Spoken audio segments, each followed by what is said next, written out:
Good afternoon, everyone. It's a pleasure to be joining you virtually today from London town. I'm gutted that I couldn't join you today. Was very excited to be talking at a conference for the first time in nearly a year and a half, actually. But look, it's really great that the conference is still going ahead. I'm very excited to be here today talking to you about programmatic digital out of home, a subject very close to my heart, clearly. And I've rather grandly called this session a call to arms for programmatic digital out of home. And what I'd like to do in this session is to cover our kind of current position as a channel, to issue a slight reality check for all of us, but hopefully to bring it back to an action point at the end where we can all benefit and all grow as one channel together. So all good presentations should start with a story. And by way of introduction, I thought I'd quickly cover my background to hopefully give more context to this keynote, but also to introduce myself to many of you who I may not have met before. I think I'm fairly unusual in programmatic out of home in that I have worked in both traditional out of home and specifically in programmatic advertising. And I know trying to recruit for this role globally is really tricky to find people with experience of both of those channels. I actually started my career in 1995 at Clear Channel in the 90s. And then I spent 8 years at PrimeSite, one of the fourth largest out of home businesses in the UK at the time. And the article you see on the screen there was from Campaign magazine 10 years ago. And sadly, by the looks of the photo, 10 kilograms ago. It was just a few months before I left out of home. And even back then, I could see that the relationship between mobile, out of home and online was one that needed to really develop much closer ties together. And to be honest, was probably the main reason why I left out of home at the time, because it felt like nothing was really changing and every other media channel was adopting to automation and data, and programmatic and outdoor was too slow to get to that space. And I then went and spent 6 or 7 years in digital advertising. I ran an e-commerce business. I launched a mobile advertising and location business. And lastly, I was the managing director of Yahoo and AOL in the UK. But out of home, as many of you will know, has a habit of dragging you back in. So here I am again, helping to lead the expansion of the world's biggest programmatic out of home platform. And hopefully my experience over the course of the last year will make this hopefully useful and insightful piece of work for some of you around some of the challenges we have in this space. I think it's really important to say straight away that I'm not one of these programmatic people that comes in and tells everyone in outdoor what they're doing wrong. I love out of home. I've always loved out of home. I love the very public nature of the channel. I love the contextual relevance, the shared experience of the consumption of out of home. I am an absolute out of home geek. I know my way around London by billboards. I know the longest escalator panel on the London Underground, and I've got friends in out of home all over the world. But I also love the power of data, of relevance, mobile location data, and understanding how media channels sit and merge together. And here's the thing, those two channels shouldn't be mutually exclusive. If you look at the big platforms in the world, Uber, Airbnb, Peloton, they're all tech platforms, but they all exist to make the product that they represent work better via technology and data. And really, that's how I see programmatic out of home.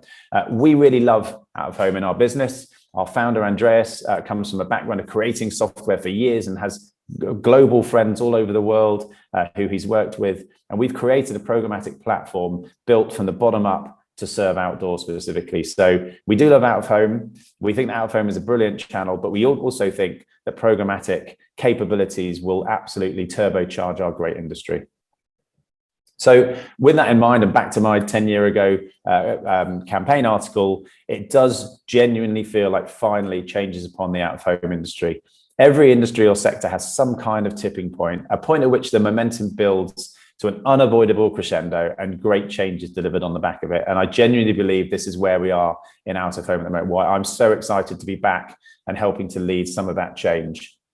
Now, in order to understand the best lessons from the past, which will help to rewrite the future, I'd like to have a little bit of a history lesson for out of home that talks about the development of where we are now in digital. So let's start in the 1900s, hand-painted billboards, painted by local artists, often on sort of canvas on the side of a building, mainly long-term holdings, because obviously it took a lot of time to create this content, and it would be up for a brand for a considerable amount of time.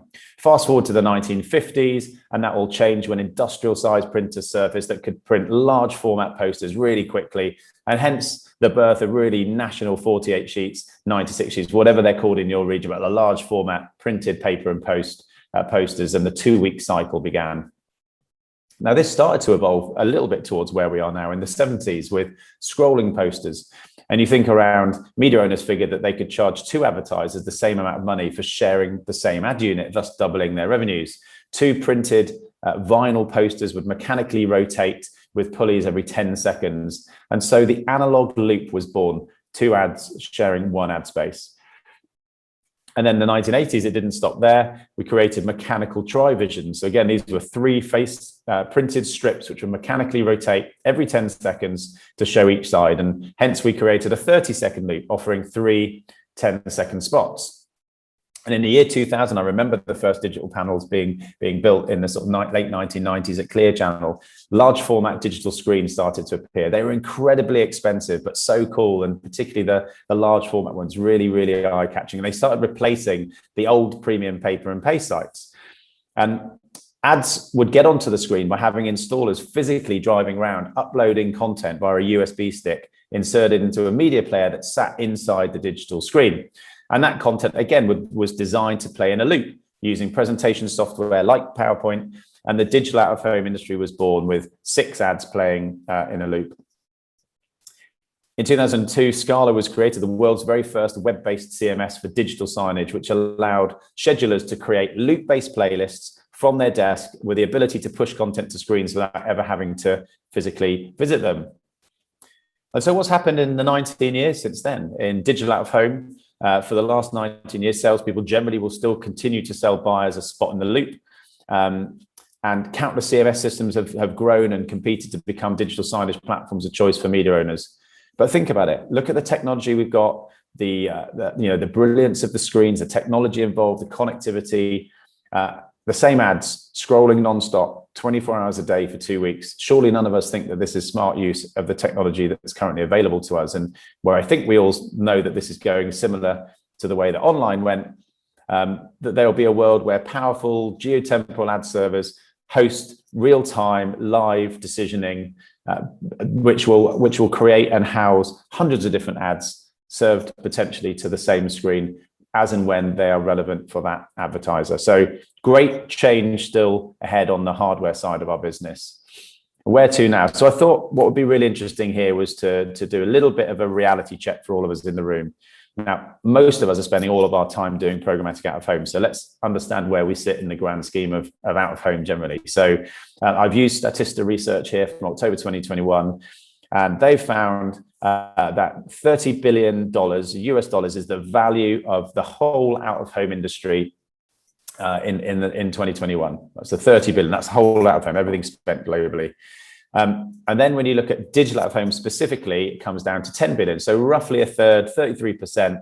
Obviously, there are severe fluctuations in market. We know that the UK, for example, has a really high propensity, and probably something like 55% is spent on digital. Other markets in low double figures, but roughly 33% of all out of home dollars is now digital already, which in itself is pretty impressive considering it's still nowhere near 33% of screens or sites. We're then going to flip the research study. We're now going to use the Nigel Clarkson research study. I created this the other day.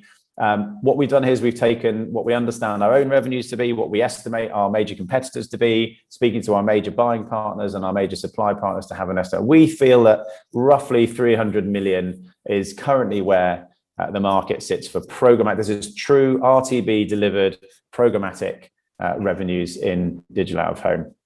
So that 300 million accounts for just 1% of all out of home and 3% of all digital out of home. So, mic drop moment, we're still a very, very small part of the out of home industry generally. However, the good news, if you look at programmatic online, it's now sitting at roughly 80% of all revenues into online advertising is programmatic, and that's taken just 8 years to get there. So it feels like we really are on the cusp, back to the tipping point, where we really are on the cusp of real growth. So we're currently on about 3%. And here's my rallying call. Here's my call to arms for all of us in this room, and the challenge that we should all take back to our businesses. By the end of 2022, we absolutely should have as an ambition, 10% of all digital out of home at the minimum should be being spent programmatic. So we need to move it from 3% up to 10%. So ideally, I'd have liked to finish then, but then Adrian said, no, you've got to tell us how we do it. So the next part of this section is to look at how are we going to then deliver that significant growth in the channel. So first things first, in a very simplistic term, we need to make sure that both the demand and supply sides are aligned and interested in the space. Now, the great news is, with my Hivestack hat on, I know that they are, because I'm speaking to partners on both sides of the fence all over the world. And I know that all of our competitors, all of you in this room who either sit on one of those sides or sit in the AdTECH space, will also see that.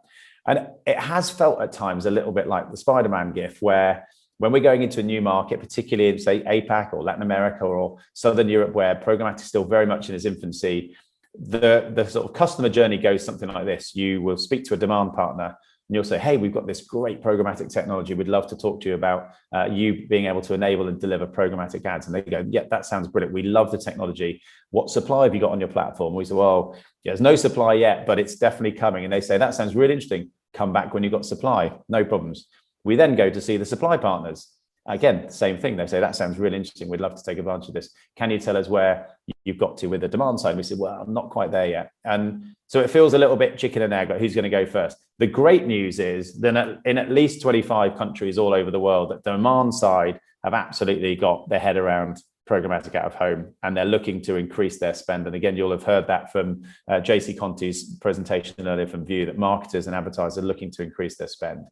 And indeed, supply partners are looking to make sure that they work alongside them too. And this is clearly a European EMEA conference, and I wanted to start with this map. Now, this map tells me two really important things. One, there's lots of dots on it, which is great.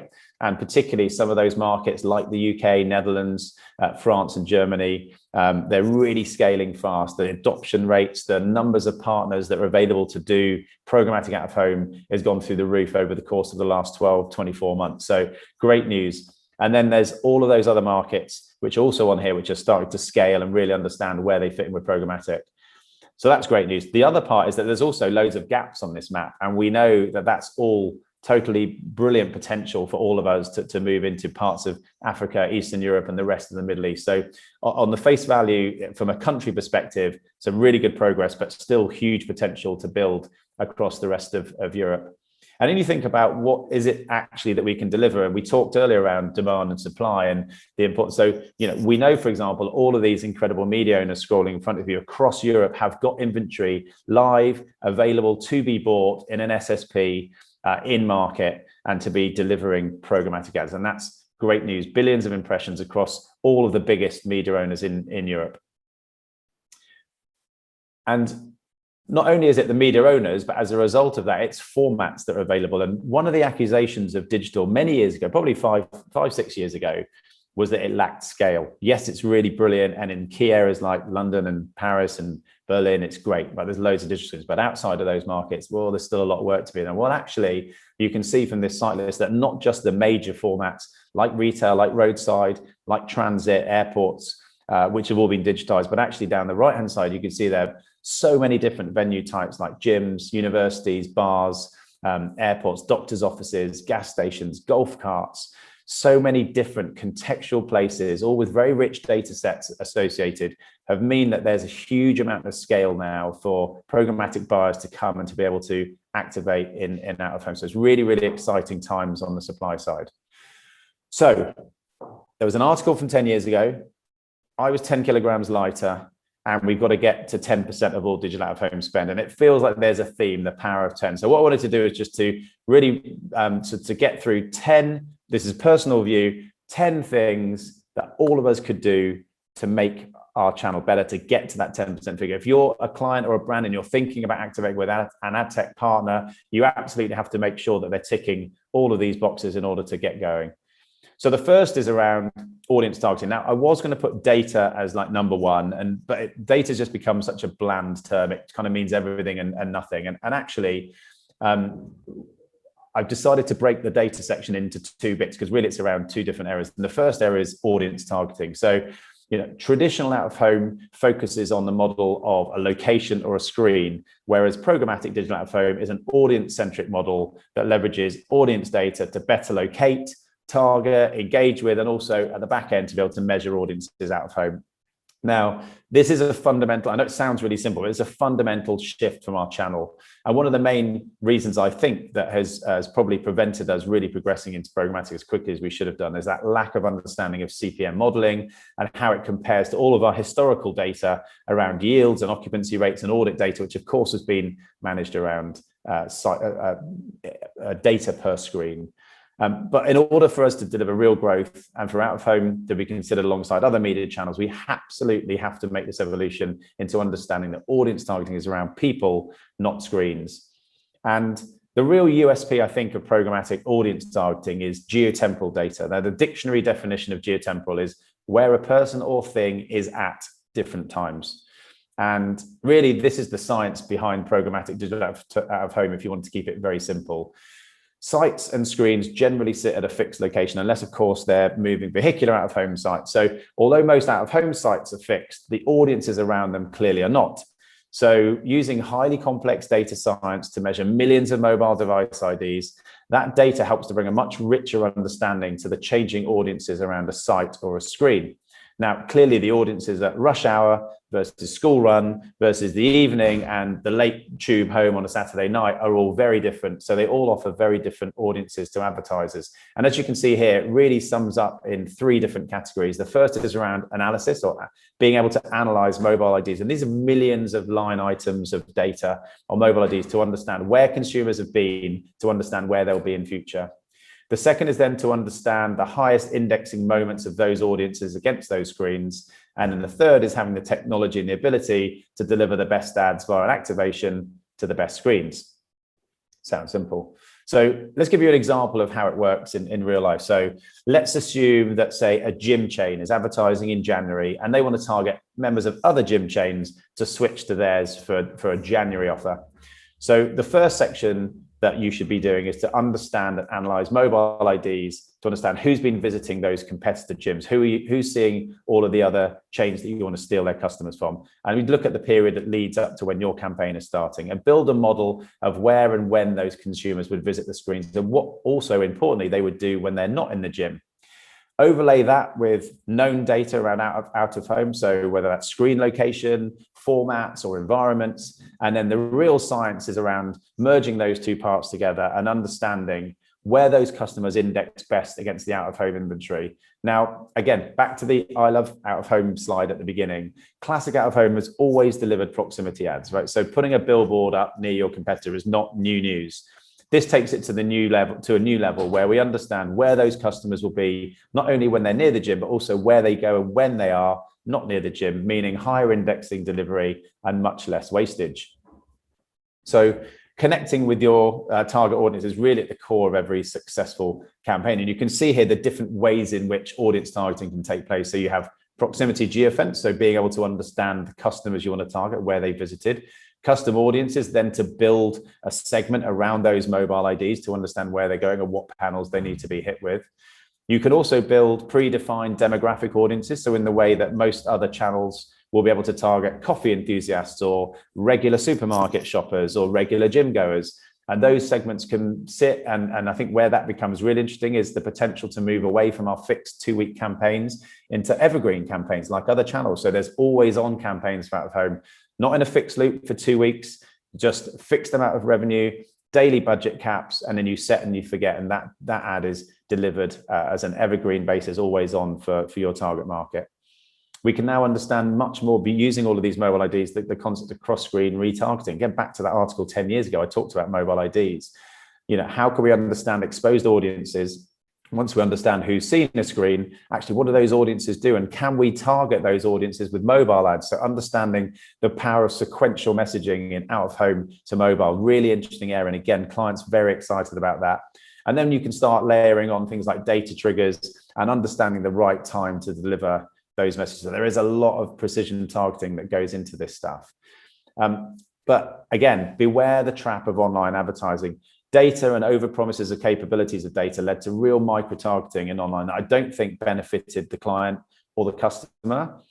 So, if we were asked if we could target left-handed women in a McDonald's on a Wednesday at 6 p.m, we probably could activate an out-of-home campaign that did that. But actually, we should all be asking ourselves and clients whether that's the correct use of our channel. Remember, our channel works very best because it's big, it's bold, it's public, it's unmissable, it's unskippable. That doesn't mean that we want to get to super granular targeting, just ping out 5 or 6 plays a day. It doesn't play to the strength of out-of-home. So we always have to remember that programmatic technology is here to make out-of-home better, not to change it and try and make it more like online.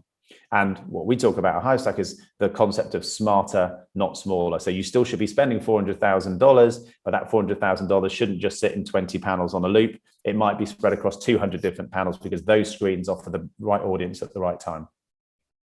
The second area, and again, this is back to the data point, is around measurement, or what we should probably be calling performance. Most of my conversations with big trading desks and omni-channel companies are really talking about how we can take out of home out of the brand box and also include it in a performance box. So measurement can take many forms. Over the years, I know personally that out of home has struggled with varying levels of success in econometric modeling, for example. So there's a real challenge to all of us about how we better understand the success or the results of our campaigns. So if you think about that classic brand funnel, out of home's always had a really safe place at the top table, at the top of the funnel, where we're creating brand awareness. Again, we talk about that very public, unmissable, unskippable nature of the channel. And the further you get down the funnel, probably the less likely out of home is. But actually using the power of data and the triggers and the activation and measurement, that's where we start getting into a really interesting space around what we can deliver back to clients by way of measurement. And I like to think of it in sort of 4 main, and there's many different ways in which you can measure the success of a campaign. But let's think first of all around awareness. Should really be the number one metric of most advertising is, have people seen the ad? What do they think about the ad? Is there a change in their brand sentiment? Would they make a decision at some point to buy my product or my services? Actually, we can take awareness, not just in programmatic, it's not just about performance. Actually, it's about making awareness better. And you can then look at exposed device IDs and only send awareness studies to those versus control audiences of mobile IDs who haven't been exposed to the ad. And you can start getting some really genuinely useful tests and control studies around what has happened to the sentiment to a brand based around digital out-of-home delivery. You've then got footfall traffic, which again, really interesting space. Because in the past, a lot of brand advertising is around still encouraging, there's a secondary measure, and that is to encourage people into a store. Again, think fast food restaurants like McDonald's, KFC, Burger King. They want to understand what people have done. It has been an action on the back of a campaign. It's always been more difficult to prove outdoor than anything else. Now, imagine a world in which you can geofence the billboard that's going up, and by matching the play logs to mobile IDs, you can understand which mobile devices have been in front of a screen when the ad is played, and then understand the behavior of all of those exposed mobile IDs in the following 2 weeks. So you can start measuring numbers of people you know have seen the ad, whether they've gone into a store versus number of people who haven't seen the ad have gone into the store, measure some genuine pre and post campaign footfall. This is genuine in-store visitation, which often for things like car brands onto test drives and supermarkets and fast food restaurants is their number one metric. So really, really important. There's some incredible work being done by all of our industry here. And then you start taking it to the next level where you merge that with customer data, again, all based around the fact that we have a much clearer understanding of who's been in front of the screens and exposed to the ads at what time, and then what you can do with that mobile device ID. So can we start quantifying search? Inherently, we all know and believe that out of home does a great job in driving search. Now we can start quantifying and measuring the effectiveness. And again, working with clients and brands and retailers to understand what sales lift has been driven, whether that's online or offline. So they're the kind of measurement capabilities that we are talking about. They're the ones we're being challenged by clients, and I'm sure all of you are working on in your worlds also. And again, just to give you an example, this is a recent entry that we did for the Drum Out of Home Awards around a car dealership.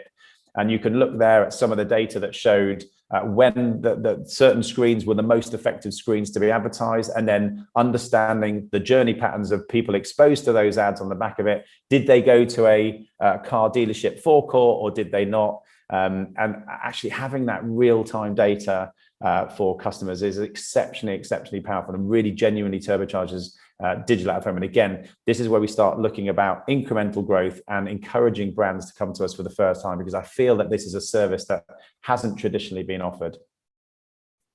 Point 3 is around flexibility, and this is the ability for clients and planners to understand live planning, right? Things go wrong, things happen, you need to evolve on the fly.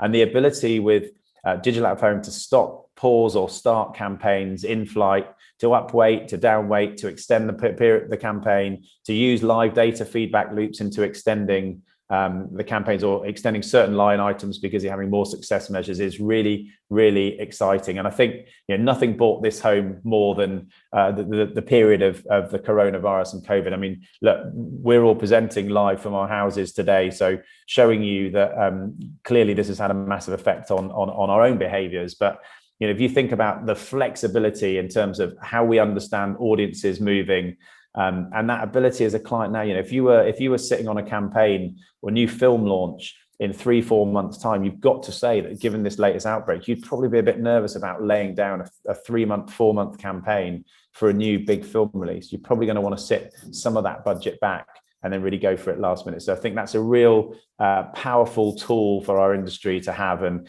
again, nothing brought it home like sort of the London streets, that shocking change of behavior literally overnight from thousands of people to literally nobody within a couple of weeks. And having live real-time data and decisioning has just meant that clients have an easier decision to make around being able to activate last minute and potentially move those budgets around multiple different channels. And again, I think for out of home to be able to activate in the day for the day, again, sets us up really nicely to start taking revenues that maybe previously we haven't had access to. That's sort of linked into kind of in-flight optimization. And I think that any proper programmatic platform should constantly be optimizing campaigns, making decisions in real time about audiences, the right time to deliver ads to the right screens. And the decisioning engine within a DSP will be making the call to deliver or not deliver an ad in real time, to manage pacing, while also potentially executing against other data triggers to decide whether an ad gets delivered or not. And that ability to flex and consistently optimize in real time brings out of home much closer to online capabilities, and hopefully will open us up to new revenue streams again for the channel. Number 5, we call these moments that trigger-based advertising, events-based advertising. I've heard it called both of those. Actually, at a conference recently, one of the things that came out was there was a concern that, well, we're doing so well at understanding triggers and delivering against triggers in digital out of home that it's almost become our thing. It's like, oh yeah, that's a trigger, that's programmatic digital out of home, whereas we actually think we're capable of much more. But given that we are starting to own that space, well, that's a good place to start. And for me, moments come in 2 different buckets. One is dynamic media optimization, and one is dynamic content optimization. And clearly one is about the decision around what the right screen to serve an ad to is, and the other around what the right creative to service. And again, this is where that evergreen content comes into play, where if you're a suntan lotion or you're an antihistamine linked into pollen, again, you can just set and forget. You can set your budget, you can set daily caps and deliver those ads. And all sorts. We partner with a business called Flux, and they've got this whole taxonomy of different triggers that they have available to buy against. And weather conditions alone, there's something like 15 different weather conditions, including conditions that will make asthmatics suffer more, conditions that affect people's frizzy hair, probably not something that affects me, but all of these different aspects are specifically relevant to certain clients. So again, some really exciting opportunities for brands to come and own a channel that ordinarily they would have been fearful of getting too involved in. And of course, you will have heard some of these like traffic conditions. And where it gets quite interesting for me is creative still is a very, very important part of digital out of home. We absolutely mustn't forget that the creative is really important. And if traffic conditions are very slow and congested, wouldn't it be really cool to be able to activate an ad that had more words in it, had slightly longer copy? We all know that a great piece of out of home copy is a picture, a very clear visual, and a few words. But if traffic was significantly congested, it'd be quite cool to be able to dynamically deliver a different copy based on that data. And you can see there some of the other events around sporting events, live news events, that just mean that we genuinely become a sort of an instantaneous media channel, which again, for me, really important because it's bringing new money in. Omnichannels, we use this term a lot. We are the outdoor part of the omnichannel. And really what we're talking about here is huge omni-channel, global omni-channel DSPs, and also some really smart local independent DSPs that manage online and mobile. And they've all seen a really great opportunity to think about a screen as a PC or as a mobile, right? It's a giant PC on the street, it's a giant mobile phone in a mall, for example. And, you know, again, what excites me about this space is they're bringing a lot of trust from clients, a lot of revenue into the space, but also incremental budgets. And I genuinely believe that a lot of money happens in the omni-channel world, in trading desks, that never gets down to the outdoor channel. So I'm a great believer that the out-of-home channel will still continue to be a standalone channel where it'll be planned and bought by specialists who understand the channels, but there's the same time, there's also this potential of omni-channels to bring new revenue in, to bring new data in, to bring new performance money into the channel that ordinarily we wouldn't have. And I'm really excited about that space.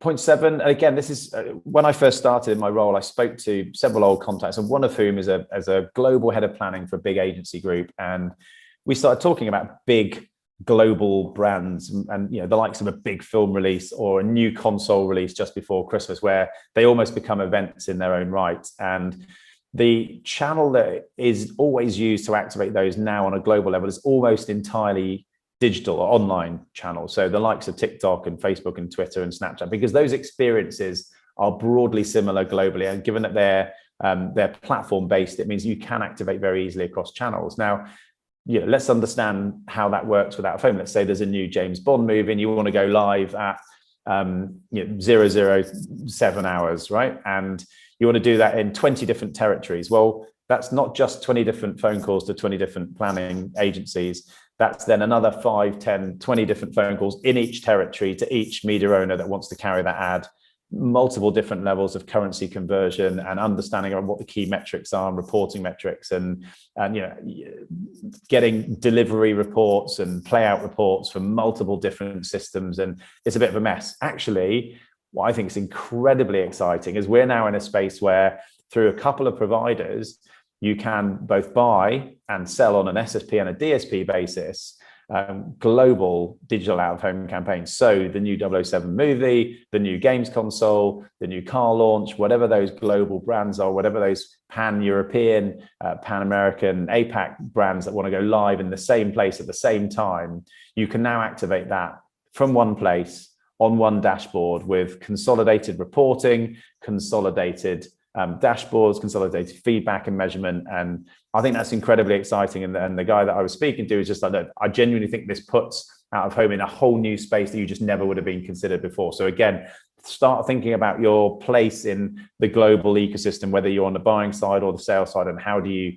sit in that space. But I think this is going to be really exciting area. We talk about export buys or outside in, where one country will execute a campaign across multiple territories. And already in the last, I've only been in this role for 13 months, and we've activated several campaigns, mainly premium campaigns actually, for fashion, fragrance, and a couple of B2B campaigns, but activated those across multiple territories, again, all from one singular buying territory that owned the account, that owned the control and delivery of the account. So I think it's a really interesting space.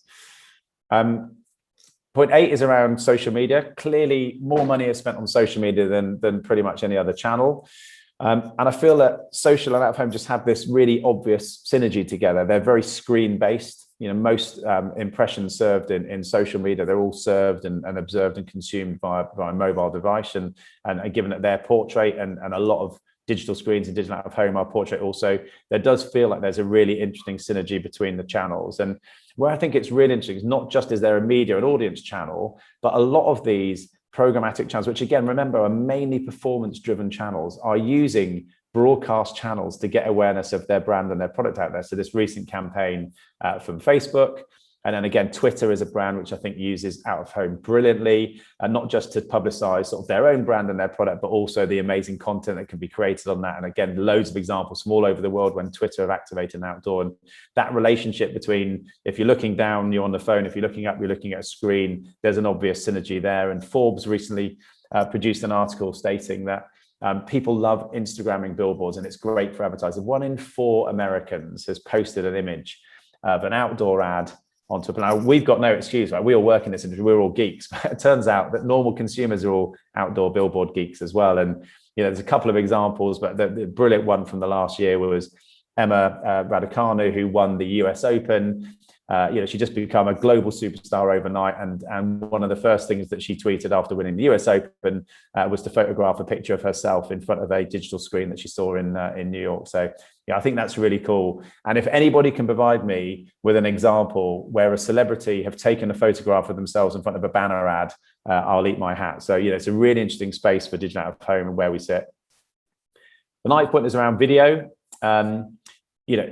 There's a lot of money has gone into video content. It's known that both psychologically and physically that moving images attract more attention. We're in this new attention economy where everyone's vying for attention, and having a moving image where you can is great. Now, we understand that a lot of our inventory in digital out of home is roadside based. So due to vehicular restrictions, you can't have aggressively moving images, but also for a lot of our indoor environments and our place-based environments, gas stations, supermarkets, malls, universities, gyms, cinemas, etc. You can embed video, and it does always fit. Again, it's back to that point around, why is this not happening? Why are we still doing loops? Again, you can't help this concept of when you go past a digital screen and there's just 6 static images back to back. It feels like such a shame.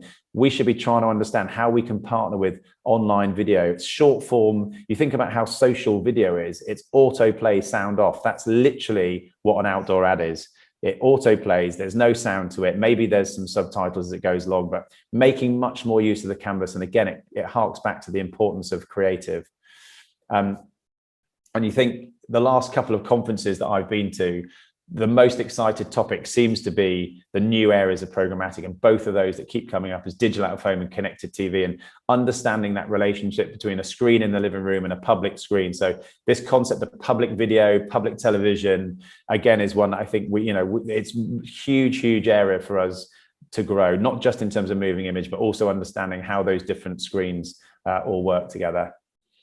And point number 10, lessons from online. And I mean lessons from online good and lessons from online bad. We know that we've got a story already written in Programmatic Online, which is 8 or 9 years old. And we can see where they've done brilliantly, where there's been challenges and where there continue to be challenges. And we absolutely shouldn't dive headlong into copying everything that online did.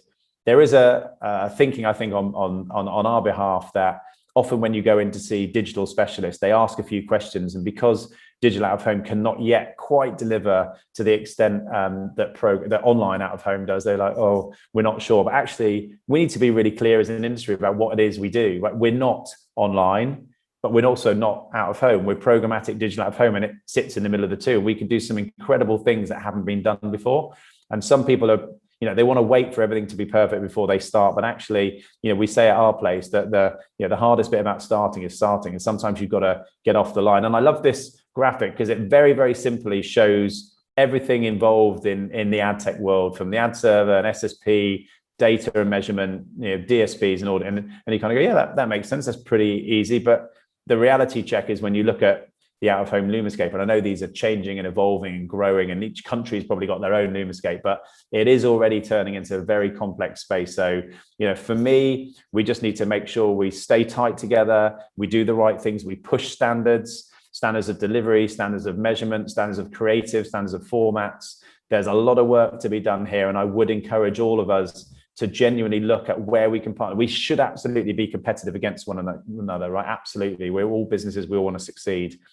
But where we will succeed is where we make it simpler and easier to understand. And I'm talking particularly in my capacity in a global job, that between different territories, we're in danger of creating in different countries, different rules. And it's definitely something we should all keep an eye for. So those of you in global roles or regional roles, it would be great to talk to you about how we do this much better. But look, my view on this, I've tried to keep this as generic and neutral as I can, but ultimately, we're all in the business of succeeding in AdTECH, and specifically in programmatic out of home, a channel that we all love being in, and a rising tide is going to float all boats. So look, they're my 10 thoughts. I'd love to hear from any of you. If you'd like to reach out, please feel free. My Nigel P. Clarkson on Twitter. Please contact and connect on LinkedIn. And I don't care if you're a competitor, a partner, potential demand or supply partner. I'd love to carry on the conversation. It's a shame we're not here together in real life. We can have a beer afterwards and discuss it, but thank you very much for your time. I hope that's been useful. And look, hopefully next year we can all do this in real life. So please stay safe, have a great Christmas, and thanks very much for your time. I think Nigel's going to join us for a quick video session now if anyone's got any questions. There he is, the man himself. You can hear the applause, Nigel. That was very kind. Thank you, everyone. I'm very sorry I can't be there in real life, but yeah, thank you for that. Good. I've got a full room here. I think Tim Harvey's got a question for you. Here we go. I know. We start with the difficult ones first. The difficult people first. Come on, Tim, be gentle. Do you know what? I'm going to ask you a nice question. Thank you. What's been your business highlight of 2021? So writing this presentation, I was told to make sure it wasn't pitchy. So I was trying to make it very generic for the channel. Obviously, my highlight will have to be a little bit pitchy, but it's certainly been the expansion that I've helped to grow across the world, really. When I started in Hivestack a year ago, we were present in four territories. We're in the UK, just Germany, just Australia and Canada. We're now in 19 markets across the world, and we've launched in China, Japan, Singapore, Thailand, Malaysia, New Zealand, Italy, France, Spain. It's been an incredible journey. It's all been done from this bedroom that I'm speaking to you from today, which is in itself bizarre. I'm in a global role, and I've only left the country once, and that was a couple of weeks ago to New York. But to put it back to being more about the industry generally, I think that we're in an incredibly good and exciting space. Everyone in that room, we're pushing on open doors. People obviously know and understand programmatic and all other channels. They know and love outdoor as a managed service, as a sort of a direct buy. And so I think that, it's a great opportunity now to really push and, to really stake our claim as a serious part of the programmatic landscape in 2022. And, hopefully everyone in this room, whether together as partners or as competitors, are going to help to drive that growth. Thank you, Nigel. We have a question from Christian from Germany. Yes, hi Nigel. Thank you very much for your passionate call to arms. And I was very happy to see our TV Wartezimmer logo appearing in your presentation as part of your partnership network. I wanted to pick up a bit on the aspect of creation and creativity and content, because I feel, and you suggested that as well, that it has been a bit underestimated in the development of our industry. And as a member of the German Digital Out of Home Federation, we created a digital creative challenge this year for the first time, and we awarded best use of data, best creation, and young talents. And there were great campaigns to be seen with great location and trigger-based creatives, like for one campaign, 15,000 variations. But there were also a lot of entries which are, for our standard, digital signage or one-to-one communication. And the funny thing was that within the jury, there was really a passionate discussion if this is award-worthy or not. And maybe in comparison, for example, the Ocean Outdoor Awards, which I used to attend when we were still allowed to travel, showed me that the English market is a lot more matured in that context than the German market is right now. But so what do you feel needs to be done to bring the message to the agencies? What opportunities are there for creatives to use digital out of home, which will eventually make a positive campaign experience for the brand and make them invest more money in digital out of home? Yeah, it's a great question. And actually, it's a really good example of taking it away from programmatic out of home. And really, it's still a challenge in all out of home, whether traditional or digital. The amount of times that you'd sell a campaign and there'd been incredible data, and you'd hit all of the right panels, and then you saw the poster go up and there was like an entire essay, hundreds of words written there, a tiny brand logo, and you're like, oh, come on guys, that's not what outdoor does. So I think it's an ongoing process. Actually, just before you mentioned it, I was going to say Ocean do some great work in this space in the UK, and for those of you who haven't seen it, they specifically encourage and champion the use of great creative. I think to point 10 on the presentation, we're looking at what did online do well and what did online do really badly. And I think a lot of marketers don't really care about online ads. They care about TV ads. They care about posters because they're so public. They care about magazine ads because they're so visible. And then all they know is that they're spraying and praying millions of terrible banner ads. And I mean, some instances, automated ads, the awful ad experiences. And We just need to be careful again that the data for the media selection and the audiences don't completely overtake the fact that you still have to have a good poster. A terrible creative with no brand message, with no call to action, with too many words, with that don't work well in any outdoor environment. It's not going to work. So you can deliver the best targeted campaign in the world, but it's still not going to work. And we'd love to work with you on something like that. If you want to reach out on LinkedIn, if we think that Ocean are doing some great work in the UK, let's see how we can help to activate that, across EMEA. Maybe we could do something with Adrian or with one of the trade bodies, to help activate some competitions. But I think the more we get creators and clients thinking about the channel, that then, it's going to get better for all of us. But I totally agree. It's an area of concern that we don't get into that sort of automated ad space that online has got into, and serving a bad ad experience will not be good for any of us. That actually links really nicely into our next presenter. Johan is going to tell us all about lots of things around creative. But I think there's also another question down the back from Steve. Yes, Hivestack is one of the few truly global companies in your part of the industry. If you were to look into 2022, which, believe it or not, starts in 30 days, and prognosticate as to where geographically the real robust growth is going to happen, where would you see that? Yeah, God, that's a really good question. Get my crystal ball out. I think of that number, of the sort of Nigel Clarkson research number of 300 million on programmatic out of home, I would estimate that roughly half of that is all being served at the US. So 50% of the world's programmatic out of home revenue, I think, is currently US revenue amongst a couple of small partners. I think that the omni-channels are just really getting warmed up. And certainly the big global omni-channels are going to really start to scale their proposition alongside CTV next year, which I think will drive growth into multiple markets. For me, the core markets and the battlegrounds where we come against sort of strong competition, the Netherlands is super strong market and has been doing programmatic out of home very well for a number of years. UK and Germany, France is fast growing. US, Canada, which is our home base, is exceptionally well developed. Australia, and then the really interesting area I think is APAC and Eastern Europe, which are relatively untouched at the moment, but they're complex.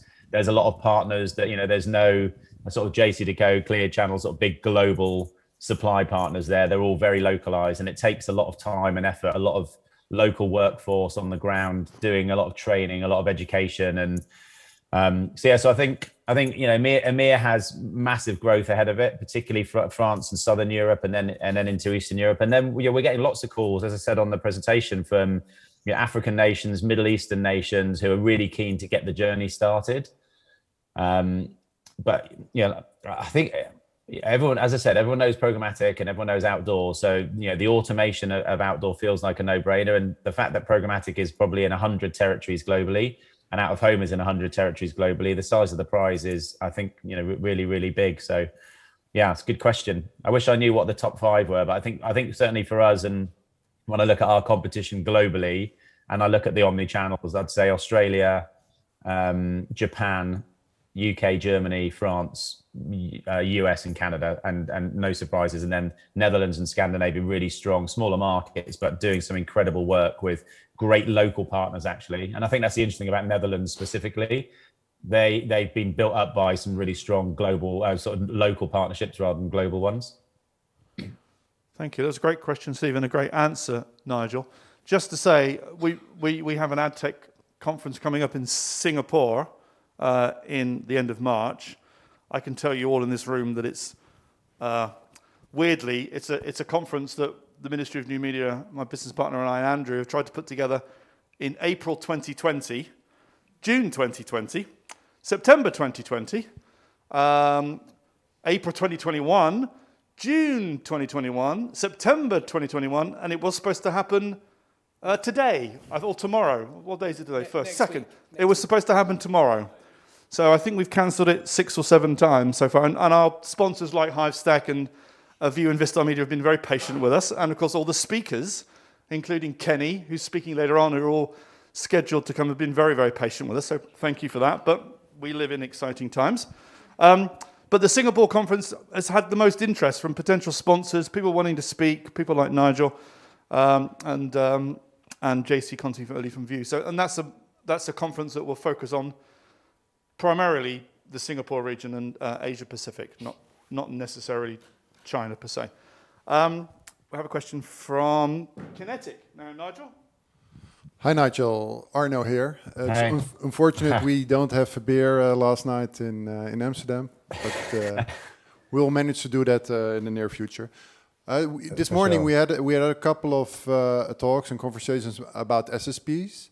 Obviously, you guys are a big SSP globally, and one of the questions this morning was how many SSPs does a market need? And I think that's a good question, but maybe even a more relevant question today is how many SSPs does a media owner need? When do we see JCDecaux use Hivestack and View next to each other to optimize their sales? Yeah, great question. So how many SSPs do they need? One, ours, would probably be my first answer. But hopefully a slightly more helpful answer would be, as again, lessons from online, when SSPs proliferated and there were loads and loads, what that led to was certain inventory only being available in certain SSPs. So you get to the point where people start doing true private marketplace deals. That makes it trickier for you as a buyer because you have no choice but to go around to multiple SSPs. And then, of course, we announced, sorry for the sales pitch, but we announced our sort of first global header bidder a couple of months ago, which is, again, learning from the lessons of online. Certainly in somewhere like Netherlands, amazingly developed market. I know you've been a real pioneer personally in that space as well. You could, as a media owner, be plugged into 2 SSPs, but through a header bidder, be plugged into 20. Now, there's an old saying that you can't sell your goods from an empty barrel, right? You have to have your products available in as many places as possible, and that's what programmatic is about. There'll be multiple demand partners, multiple supply partners, and I think in nascent markets like in France and Italy and Spain, it's very early doors, and it's probably really only us and View as SSPs in those markets at the moment. But in a more developed ecosystem like the Netherlands, like the US, where there are multiple national and regional and local SSPs, maybe as many as 10, proper scaled SSPs, then I think either a header bidder solution is the way forward, or you just have to deal with the fact that you can only partner with 2 or 3. And that in itself has challenges if the SSPs start aggressively pitching for types of revenue. They might do a special deal on super premium inventory that then can only be available through that SSP, and that's where it gets competitive. So, I could bat it back to you as a buyer to ask what you would want. I guess a singular point of access makes sense if that's available. Yeah, obviously we need supply, and in this market we see, or some markets we see that it is not. With one DSP, you're not getting all the inventory, so you need to have multiple DSPs. But there again, I can also see that some SSPs might have functionalities that others don't have. For example, you guys have differences to View, and there was also my question for when do you see also JCDecaux using someone like your SSP or other SSPs that have more functionalities than View have today? Yeah, I can't answer for View. We have a great relationship with View globally. I think the situation that's unfolding is kind of two. One is media owner owned technology. So we've got DAX, which is owned by Global in the UK. Obviously, you've got Ströer in Deutschland, and you've got View globally. Those products are designed to house their own and protect their own inventory. And then you've got sort of what I call a unified SSP, which is agnostic and hopes to onboard as much inventory as possible, like ourselves. And I think you'll have to have those two separately in a market until there comes a point when, as I said, the either demand side demands it, or technology exists like a header bidder system where you can, as a media owner, put all of your inventory available through multiple SSPs without having to directly integrate your inventory with 10, 15 SSPs. And I think that's probably what will evolve. And again, we shouldn't be I think we're really harsh on ourselves as a channel. And a lot of digital buyers I speak to go, "Oh, can you do this yet?" And we say, "Oh, no, not yet." And it's taken programmatic online 9 years to get there. And programmatic out of home is really in true scale form. It's probably only like 2 years old, really. So yeah, look, there's a lot of development. We just need to be careful we don't try and fully evolve out of home to exactly how online is in 8 or 9 years it took them to get there, and we're only just on our journey. So I think that a header bidding technology will be relevant for a couple of markets, but certainly for most of 2022 there's not enough partners out there for it to be difficult to integrate with most of them. Great, thank you. I think that's all the questions for today, Nigel. Thank you for joining us. I'm sure we'll catch up at some point soon. Thank you very much, everyone. I'm really sorry I couldn't be there in person, and hopefully we'll see you at the next one.